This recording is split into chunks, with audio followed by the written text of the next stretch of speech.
السلام علیکم سامعین، 5 شعبان المعظم کی تاریخ شروع ہو چکی ہے، 25 فروری ہے۔ خبر کا عنوان ہے دہلی پولیس نے لال قلعے کے پاس سے خالد اور عبداللہ کو گرفتار کر لیا ہے۔ کیوں گرفتار کیا؟ پوری خبر سنیں۔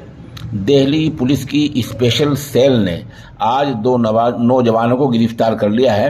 ان میں ایک تمل ناڈو کا اور دوسرا مہاراشٹر کا رہنے والا ہے۔ دونوں کی پہچان خالد اور عبداللہ کے طور پر ہوئی ہے۔ پولیس ذرائع کا کہنا ہے کہ دونوں کنٹر پتی ہیں۔ یہ دونوں نوجوان دہشت گردی کی ٹریننگ لینے کے لیے پاکستان جا رہے تھے۔ اطلاع ملنے پر ان کو گرفتار کر لیا گیا ہے اور دونوں کی گرفتاری لال قلعے کے پاس سے ہوئی ہے۔ پولیس نے آگے کہا کہ خالد اور عبداللہ کشمیر کے راستے پاکستان جانے کے فراق میں تھے۔ اس سے پہلے یہ پہنچ پاتے، ٹھیک سوچنا ملنے پر ان کو پکڑ لیا گیا۔ ان کے پاس سے ہتھیار بھی برآمد ہوئے ہیں۔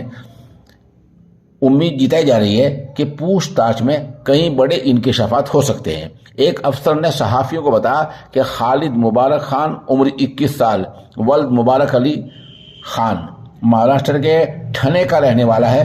وہیں عبداللہ عرف عبدالرحمان، جس کی عمر 26 سال ہے، والد کا نام نور السما ہے، یہ تمل ناڈو کے کلیا کلا کا رہنے والا ہے۔ ان کے پاس سے 10 کارتوس کے ساتھ 2 پسٹل، 1 چاقو اور 1 تار کٹر برآمد کیا گیا ہے۔ بہرحال پولیس ان سے پوچھ تاچھ کر رہی ہے۔ آپ ہمارے ساتھ بنے رہیں، خبر اپڈیٹ ہوتی ہے تو ہم آپ کو